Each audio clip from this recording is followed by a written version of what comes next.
everyone. This is a Leadership with Heart podcast, and this is Heather Young, your host. Employee experience is powered by emotions. Managers and or leaders within organizations get to choose which emotions they unleash from within the people they lead.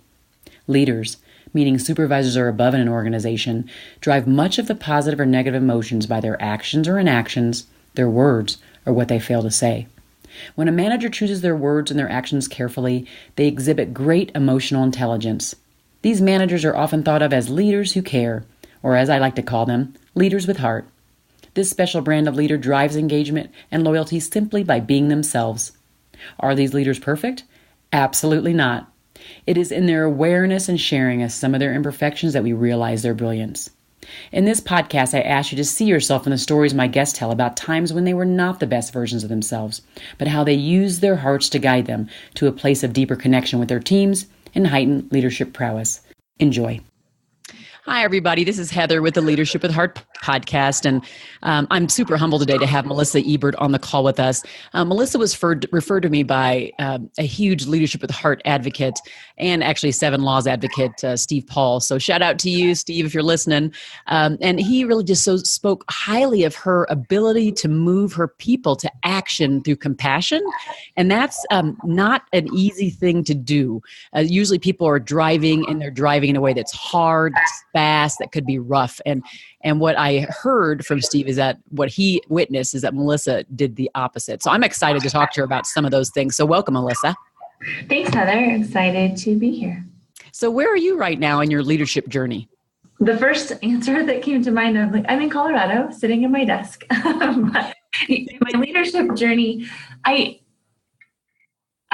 intuitively don't consider myself a leader in the terms of the typical traditional sense of it. So I was really touched when Steve came to me with this. And then I've also come to realize that we all do lead in some manner, whether it's official or not, in terms of our coworkers and our siblings, our friends, our children. And so for me, I have had leadership experience overseeing teams and individuals, and I'm also still growing. I'd say I'm like a mid-level leadership role from an official strategic organizational standpoint. Does that answer? Oh yeah. And I think here's the thing that's equally as important, because those people that are at the large strategic level had to start somewhere. So we all are kind of on this journey of, maybe moving up, maybe staying where we're at. It doesn't really matter. We're like fulfilling our life's mission in the work that we do, really. So I think that's great. And what organization do you work for, if you can tell us? I work for Focus. It's the Fellowship of Catholic University Students. Yes. And I really, I haven't really been involved, but I've heard a lot of great things about the organization. What I love most about any organization like Focus is how it brings out the best in people, and it helps them to find their own truth. And that's what I think is the most interesting part of that work that you do and in that space. So thank you for that work that you do. Thanks. Thank you. So how would your team that you're managing now, or even in the past, how would any of your team members say that you lead? What's your leadership style in their words? It's a great question. I believe that I'm very collaborative and empathetic from a leadership standpoint. So wanting to get input from the team, trying to empathize and understand where they're coming from, and then laying out the best options for win-win-win opportunities. Love that, understanding where they're coming from. Often where we drop the ball as leaders is we don't often take the time to understand the other person's position. And like you said before, it's not just leaders with titles, but just people who think that they might be more influencers. They influence other people, and they influence the culture and the environment. And most of us have the ability to do that. But we don't listen very well. We don't stop, take the time to really sit and take in what it is the other person needs to say to us that actually might expand our view of a current situation, right? Mm-hmm. Absolutely. It's really cliche, but I think there's a reason that we seek first to understand rather than to be understood. It may never lose its luster because the truth is there. That's the truth of it. And the truth is never old. Yes. There's a reason it's true. Exactly. So what is it that really drives you to lead? There's some people who just don't ever want to supervise people. They never want to have anybody they're, quote unquote, responsible for, except for maybe themselves and people, in their family. But at work, what is it that drives you to lead? It's funny that you use those examples because I think years ago, I would have been someone who said I didn't want to be leading other people and I would be a better individual contributor. But as I've been getting more experience recently with some leadership roles, I think part of what drives me is the team result. We can accomplish so much more as a team. I'm also a team-minded person. And so you're building rapport there. But then I think the second driving motivator is seeing the growth in the people that you're leading and getting to help them become more aligned in who they're designed to be and living in their gifts and their skills would be a big reason. I can't even write that fast enough. I'm so glad this is recorded. Because I think that is just so powerful. I mean, I think a lot of people that lead get a lot of excitement about seeing people grow. There's like this, I have this ability and it's just, our gifts sometimes are vast or narrow and mine are really narrow. And one of the things I have the ability to do is just see the tiniest of shifts in a person's mindset and in their behavior. And so I'm able to point that out. So the second gift within that small area is then to be able to point it out and kind of recognize and acknowledge that, wow, I saw the tiniest little movement there. And that means a whole lot. It's like a piece of gold. And for those people, they're like, what? You notice that tiny little shift? So I totally am there with you, feeling that, that is so exciting to see their growth. And also I love the other thing you said, which is having them live in their strengths. That's also critical as a leader, to make sure that we're not forcing people down a road that really is just not what they're born to do. And I do believe that leadership, when we're doing it effectively, is about bringing out the things that are already inside that were given to people at their birth. So I love that. It's just so powerful. Hopefully those are listening or picking up on these little nuances of how Melissa's describing some of these motivations. And I bet you some of you are also feeling pretty connected to the word as well. So, okay. So hearing all this wonderfulness bubbling up in one person, I know for most of us, there's times along the journey when we reflect and we say, I just did not perform at my best, or I was not the best version of me. I'm not real proud of my performance right here. Can you recall in detail, if you can, specific story when you weren't the best leader you are, this person that you are now and you're evolving into today? And what did you do to come out of that kind of rough spot? Great question. And I'm going to start a little wide and then go more narrow into this story. But when I look back over the last 6 to 8 years of some leadership roles that I have been in, the consistent theme of where I can get better is providing more specific direction and guidance for requests that I make. And so, for example, I think sometimes I can be so laissez-faire that I'm like, oh, however you want to do this project, as long as you end up at this X result is great, but I need to be more clear about what the X result is and maybe providing a little more guidelines along the way.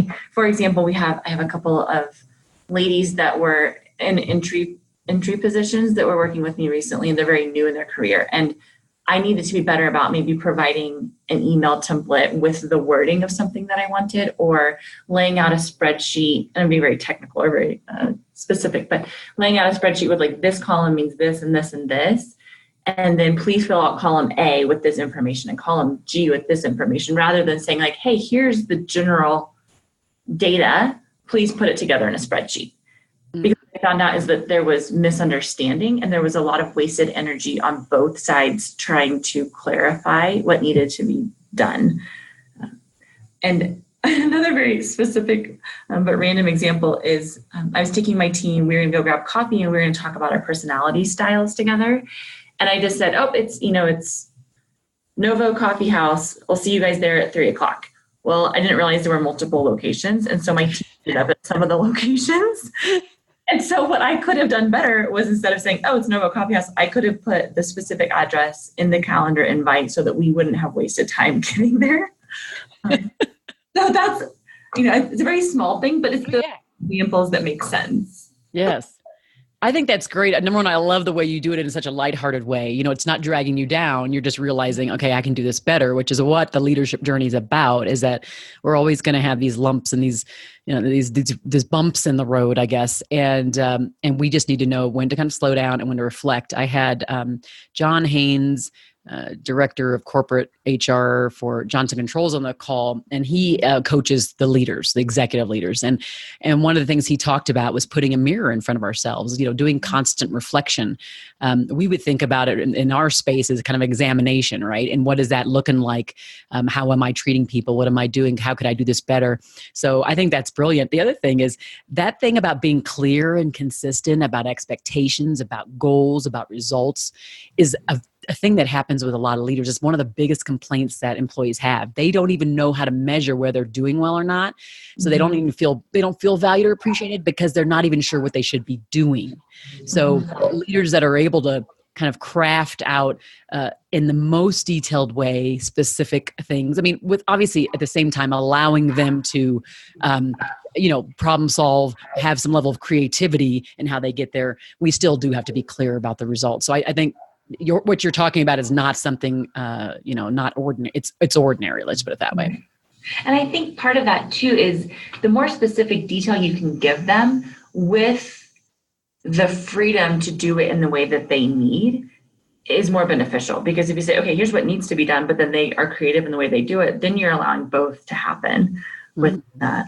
Mm-hmm. I like that. And that is an interesting balance. And I haven't always been so strong in that as well. Like I always tell people, I'm here talking about this. And while this is a strength of mine, I am by no stretch of the imagination perfect at this. So this is, I would say, probably an area I would need to work on because I'm not a detail-oriented person. So I may be more flowery in my words and not be like, okay, so stop here.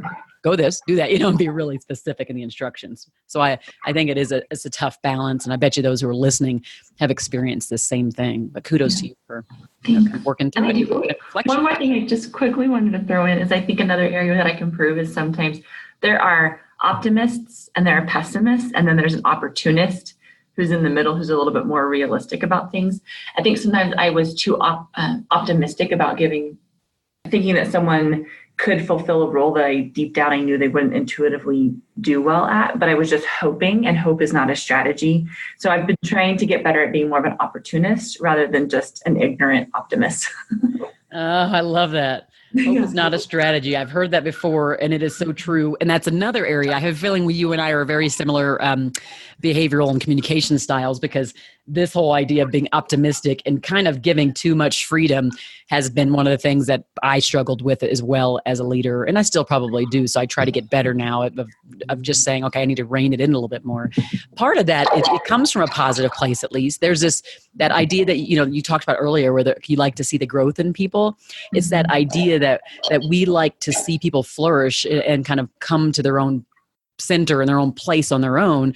And so we have this deep belief that people can achieve maybe even more than they really can, at least without any direction. So it comes from a place of positivity and goodness. It's just that we have to learn that balance, right? Absolutely. Love that. Love it. Oh, this is good. You're giving me tons of nuggets here. This is really good. So I heard one way that you like to connect with your people is kind of like in this roundtable thing where you're talking about maybe personality types, how do we go to coffee? What are some of the other ways you might do to connect with your people, particularly when things get a little bit crazy or hairy? Yeah, great question. I think a lot of it is acknowledging that things are getting a little hairy. If you call out the elephant in the room, if you can just stop and say, hey, I'm feeling a shift in our rapport and our demeanors, like, let's find out what's at the core of this or at the foundation of this. And a lot of times, honestly, it's just needing a state change. If you need, I'm a napper. I like to take naps. There's a reason that we need a 20-minute just mental pause in the afternoon. So maybe my team needs to go get a coffee. Maybe they need to go get a quick workout. Maybe we're having something that's too challenging in that moment. So let's come back to it tomorrow with fresh eyes on it. And I find that a lot of times that's usually what we need to reset. So it's like allowing the space to not really be on nonstop, but like initially it's connecting and just being 100% kind of straightforward. I'm feeling this shift. I'm sensing some tension. I'm sensing we may not be on our game. And so, why is that? And then you get to the bottom of that. And then you allow that space to kind of decompress. Absolutely. It's a good story of that. Yes. I love that. No, well, we all have our words, but you were very clear. I'm sure everybody understood that. And I think I like that honesty It's missing a lot in the workplace. Because the other end of that is when you ask that question, you have to be prepared for the result, for the end, what they're going to say. What is the response?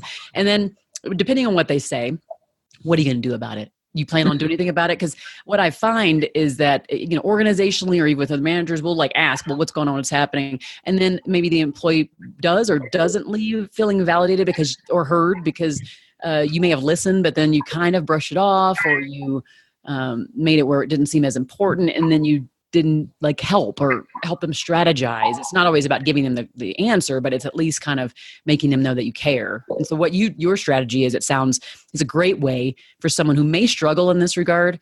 For those listening, that would be a great way to kind of show them that you do care, that there is a deeper relationship that you have that you're looking to harness. And then also, it's not just about the task at hand, it's also about them as the whole person. Mm-hmm. And Heather, I think tying onto that, I'm reminded of something, I believe it's Patrick Lencioni that talks about it, is when you build rapport and respect with your team so that they feel safe to be vulnerable. And I'm so thankful that here at Focus, we have that environment. And so to my managers above me, and then to those that maybe I lead, I believe we have enough respect for each other that that if you bring something up, it's not attacking the person. It's actually saying we want what's best for each other. And it's built on that respect and safety. Mm-hmm. Yeah. That safety and vulnerability kind of combination is quite critical, isn't it? Because if you don't, but where that safety comes from is, like you said, and like the treatment of respect and the taking the time to build the relationship at a deeper level, to understand what's going on with them outside of the workplace. I mean, all of those, it's just this holistic view of how are you building deeper and better relationships with your people. So I think that it is critical. Agreed. Okay. So for those who might be listening, and let's say those who might even be struggling in their leadership right now, or they may be at an inroads or just at a place, what might be just initially off the top of your head, a couple pearls of wisdom you'd like to leave them with today to give them an extra oomph to get through this week? I'm a big believer in our why. Why are we doing something?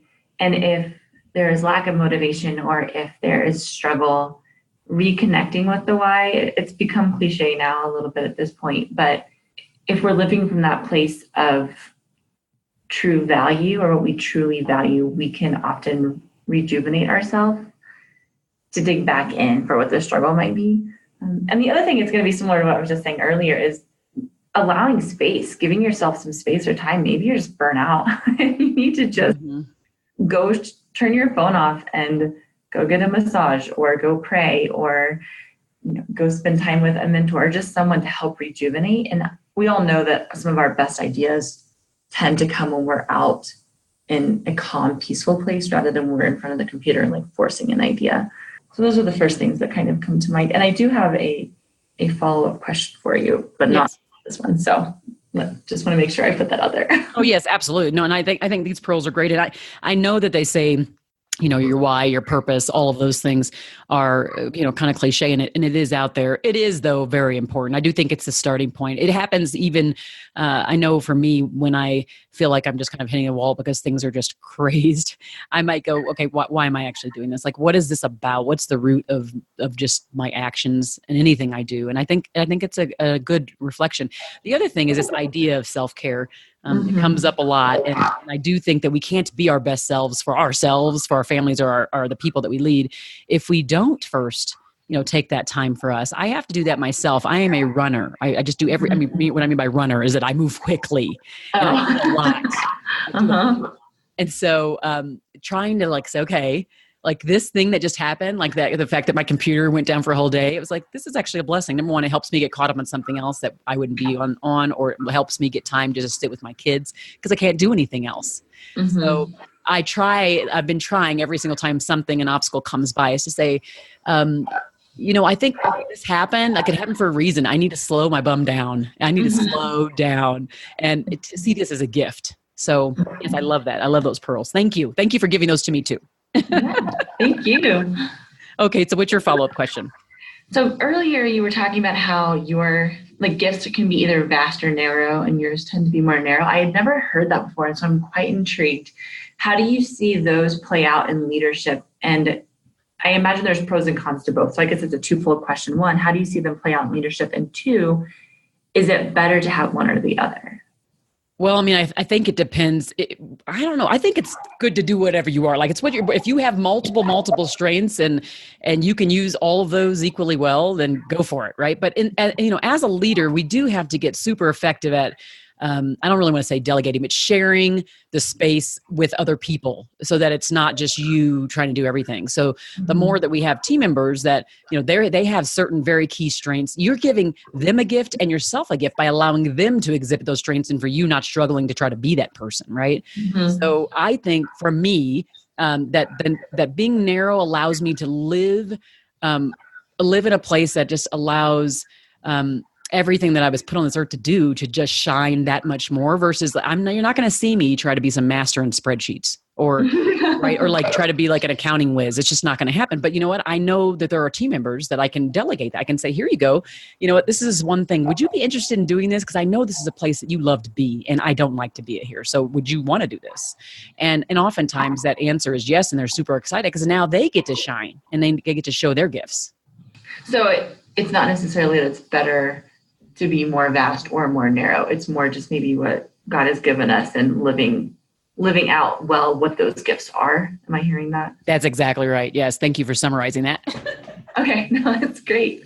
That's how I learn is by repetition. Yeah. Well, I think the key is, I can be long-winded about it with just kind of trying to say it for me because I kind of feel like the one size fits all for leadership just does not work. So, even me, I write books, I do this stuff and we're talking about it and I'm trying to present tons of different avenues and angles for leaders that just have different ways of leading. And so, but at some time I'm going to miss people. I'm still going to miss people because my lens is different. I have a different lens. So even when I'm writing and I'm trying to be kind of diverse in my perspective, let's say, I'm still going to be leaning one way or another because I'm leaning towards my lens. I'm leaning towards my gifts and theirs may be different. So it's just, it's interesting.